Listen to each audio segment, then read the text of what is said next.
Radhe Radhe everyone, आप सभी का स्वागत है मेरे चैनल छोटे लड्डू गोपाल में। आशा करती हूँ आप सभी लोग अच्छे होंगे, स्वस्थ होंगे। तो आज की हमारी वीडियो का टॉपिक होने वाला है कि हम लड्डू गोपाल जी की घर पर सेवा कैसे करें। तो देखिए, मैंने लड्डू गोपाल जी की जो पोशाकें हैं वो पहले ही निकाल ली हैं उनके स्नान करने से पहले, ताकि जब मैं अपने लाला को स्नान कराऊँ तो मुझे इधर उधर कहीं काम ना फैलाना पड़े और लाला को जल्दी में वस्त्र भी पहना दूँ। तो देखिए, ये मैंने उनके लिए ग्रीन कलर की ड्रेस निकाली है। चारों की सेम ही ड्रेस है, तो आज मैं उनको यही वाली ड्रेस पहनाने वाली हूँ। तो देखिए, हम जो है स्नान से पहले अपने लड्डू गोपाल जी को देंगे इत्र मालिश। मैं इत्र मालिश उनको रोज़ ही देती हूँ, क्योंकि जब हम अपने लड्डू गोपाल को बच्चे मानते हैं तो आपने देखा होगा कि हम जो छोटे बच्चे होते हैं उनको नहलाने से पहले हम उनके शरीर पर मालिश ज़रूर करते हैं तेल या घी की। तो ऐसे ही हम अपने लड्डू गोपाल की इत्र से मालिश करेंगी। तो देखिए, मैं अपने बड़े वाले लड्डू गोपाल की मालिश कर रही हूँ। आपको अगर करनी है तो आप भी कीजिए, नहीं तो आपके ये मन पे है। अगर आपका मन है करने का तो आप ज़रूर कीजिए, नहीं तो कोई बात नहीं, ये इतना इम्पोर्टेंट नहीं है। पर लेकिन मैं रोज़ करती हूँ तो आपको दिखा रही हूँ। तो देखिए, हम कुछ इस प्रकार करेंगे, ज़्यादा आपको मलना नहीं है। आप उनके पैर पे थोड़ा सा उनके हाथों पे, बालों पे, इस प्रकार आपको इत्र की मालिश करनी है। इसी प्रकार मैं अपने जो चारों लाला हैं उन सब की मालिश कर लूँगी। तो देखिए, ये जो मालिश है हमारी वो हो चुकी है। उसके बाद मैं अपने लड्डू गोपाल जी को स्नान कराने से पहले उनकी पोशाकों पे भी इत्र लगाती हूँ। उनकी पोशाकों पे इत्र इसलिए मैं पहले लगा देती हूँ, फिर वो गहने वहने बाद में पहन लेते हैं तो फिर उसके बाद थोड़ी दिक्कत होती है इत्र लगाने में। और हमको उनके स्नान कराने से पहले उनके श्री अंग पर और उनकी पोशाक पे हमें इत्र ज़रूर लगाना चाहिए। अगर आप लगाना चाहते हैं तो लगा दीजिए, वरना कोई इतनी दिक्कत नहीं है। तो देखिए, मैंने उनकी चारों की ड्रेस पे ही इत्र से मालिश कर दी है और मैं इत्र लगाने के बाद अब अपने ठाकुर जी का कराऊंगी स्नान। तो देखिए, जो हमारा स्नान का पात्र है वो एक ही होना चाहिए। हाँ, अगर आपका कुछ स्नान का पात्र एक नहीं है, अगर आपका मतलब आपके पास एक ही स्नान का पात्र है और वो किसी चीज़ में घिर चुका है, तो आप दूसरे में करा सकते हैं, इसमें कोई बड़ी बात नहीं है। देखिए, जो हमारा स्नान का पात्र है उसे हम कभी सूना नहीं रखते हैं, तो उसमें सबसे पहले हम बनाएंगे स्वास्थ्य। और फ्रेंड्स, मैंने देखिए जो लड्डू गोपाल का स्नान वाला जल है उसमें थोड़ा सा गंगा जल भी मिलाया है, इससे क्योंकि हमारे लालाओं को खुशबू आएगी। तो देखिए, स्नान वाले पात्र में हम थोड़े से फूल भी डाल लेंगे और मैं लालाओं को नहलाने से पहले उनकी पायल जो है उतार देती हूँ। क्या जो है, जब हम लाला को नहलाते हैं तो उनकी जो पायल हैं वो थोड़ी काली पड़ जाती हैं, जो उनके घुंघरू हैं काले हो जाते हैं। तो मैं इनको नहलाने से पहले उनकी जो पायल है वो उतार देती हूँ। तो देखिए, हम जो नहलाएंगे लाला को, तो सबसे पहले हम उनके सीधे वाला जो पैर है उस पे डालेंगे।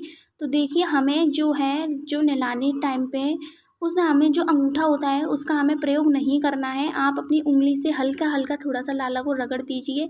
अब देखिए, नहलाने के बाद मैं ठाकुर जी को उनकी तौलिया जो है, आपको ठाकुर जी की तौलिया अलग ही रखनी है। आप मतलब जिससे रोज़ पोंछते हैं, 2 ऐसी तौलिया बना लीजिए। जिस दिन जो तौलिया धुली है दूसरी से पोंछ दीजिए।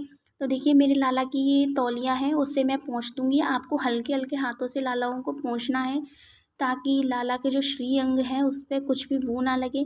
तो देखिए, अब मैं अपने लालाओं को ड्रेस पहनाऊँगी। तो और देखिए, ड्रेस बनाने से सबसे पहले मैं उनको पहनाऊँगी उनकी लंगोट। लंगोट जो है आज मैं उनको ब्लू कलर की पहना रही हूँ।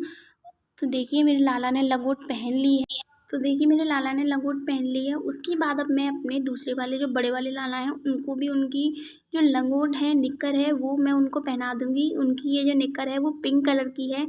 तो देखिए, जो हमने लड्डू गोपाल को जिस भी पात्र में स्नान कराया है, जो भी पानी है, हमें उसको फेंकना नहीं है, उसको हमें तुलसी जी में डाल देना है।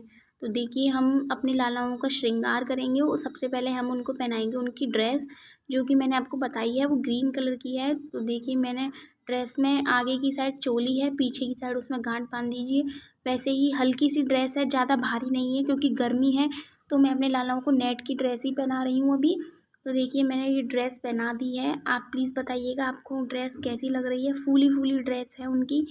तो देखिए, अब मैं पहनाऊँगी उनको उनकी ज्वेलरी में सबसे पहले मैं उनको पहनाऊँगी माला। ये ऑरेंज कलर की माला है। उसके बाद मैं पहनाऊँगी उनको खड़ुए देखिए, उनके ज़्यादा बड़े हैं, अच्छे लगते हैं उनके हाथ में कंगन टाइप के। देखिए खड़ुए पहनाने के बाद मैं उनको पहनाऊंगी पायल। लड्डू गोपाल को आपको पायल पहनानी ही चाहिए हमेशा। पायल क्योंकि हमारे लाला जो है उनको अधिक प्रिय है, तो मैं उनको पायल भी पहनाऊंगी। पायल पहनाने के बाद मैं अपने ठाकुर जी को देंगी उनकी प्रिय बांसुरी। आपको पता ही है ठाकुर जी को बांसुरी कितनी अधिक प्रिय है, तो मैं उनको बांसुरी दूंगी। बांसुरी के बाद हम ठाकुर जी को पहनाएंगे कुंडल। कुंडल के बाद उनको पहनाएंगे टीका। जो जड़ी का टीका आता है वो अपने ठाकुर जी के ज़रूर लगाइए आप। अगर आपके पास है तो लगाइए, नहीं तो कोई दिक्कत नहीं है, आप टीका लगा सकते हैं। उसके बाद मैं अपने ठाकुर जी को मुकुट पहनाऊंगी। ये देखिए ग्रीन पे वाइट अच्छा लग रहा था। उसके बाद देखिए मैंने अपने जो चारों लालाएँ हैं वो मैंने तैयार कर दिए हैं। तैयार करने के बाद हम उनका करेंगे चंदन टीका। आप अगर अपने ठाकुर जी को रोली लगाना चाहते हैं तो रोली लगा दीजिए, वरना आप चंदन से टीका कीजिए। मेरे हिसाब से तो आपको चंदन का टीका कर देना चाहिए। तो ये टीका करने के बाद आपको अपने मंदिर में, जो आपका पूरा मंदिर है उसमें गुलाब जल के छींटे लगा दीजिए। जिससे क्या है, आपका जो मंदिर है वो पवित्र तो वैसे मंदिर होता ही है, लेकिन उसमें सुगंधी अच्छी आएगी। देखिए अब गंगा जल और गुलाब जल डालने के बाद, ये मैंने दोनों मिक्स ही डाली है, गंगा जल गुलाब जल। उसके बाद मैं अब अपने ठाकुर जी की करूँगी दिया बाती। जो दिया बाती प्लेट है उसमें मैंने स्वास्तिक बना लिया है। उसके बाद मैं उनकी घी की बाती करके उनकी आरती करूँगी। तो देखिए दोस्तों, अगर आपको आरती आती है तो अच्छी बात है, अगर आपको आरती नहीं आती है तो मार्केट में आपको किताब मिल जाएगी, आप उसमें से आरती कर दीजिए। अगर आपको किताब भी नहीं मिल पा रही है तो आप राधे राधे का नॉर्मल जप कर सकते हैं। इससे आपके ठाकुर जी प्रसन्न होंगे। देखिए आरती करने के बाद अब मैं अपने ठाकुर जी को आरती समर्पित करूँगी। उसके बाद मैं खुद लूँगी। उसके बाद हम अपने ठाकुर जी को देंगे पुष्प, क्योंकि जब तक हमारी पूजा सफल नहीं मानी जाती जब तक हम पुष्प ना चढ़ा दें। तो देखिए हमने ठाकुर जी को अपने को गेंदा के फूल आज समर्पित करे हैं। गेंदा के फूल जो हैं मेरे घर पे आए हुए थे, तो मैंने ठाकुर जी को चढ़ाए हैं। तो देखिए आप ठाकुर जी का जो भी श्रृंगार है फूलों से, जो भी उनकी श्रृंगार है वो पूरा हो चुका है। उसके बाद मैंने अपने चारों ठाकुर जी को देखिए फूल दे दिए हैं। उसके बाद हम करेंगे ठाकुर जी को, उनको माला पहनाएंगे। ये माला जो है बैजंती माला है।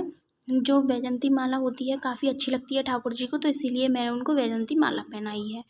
तो देखिए बैजंती माला पहनाने के बाद अब देख लीजिए मेरे ठाकुर जी का पूरा श्रृंगार जो है वो हो चुका है। आप प्लीज़ कमेंट में बताइएगा कि ठाकुर जी कैसे लग रहे हैं। उसके बाद ठाकुर जी का सबसे मुख्य पार्ट कि हम ठाकुर जी को लगाएंगे भोग। भोग में आज मैंने दूध, मिश्री और उसके साथ जो मीठे पुए बनाए जाते हैं वो आज मैंने बनाए हैं अपने हाथों से। तो देखिए मैंने ठाकुर जी का भोग जो है लगा दिया है। भोग जब भी लगाएं आप तुलसी दल अवश्य डालें। अब जब तक आप तुलसी दल नहीं डालेंगे जब तक आपके ठाकुर जी भोग स्वीकार नहीं करेंगे। तो आई होप फ्रेंड्स आपको वीडियो अच्छी लगी हो। प्लीज़ मेरे चैनल को लाइक करें, सब्सक्राइब करें। जब तक के लिए आप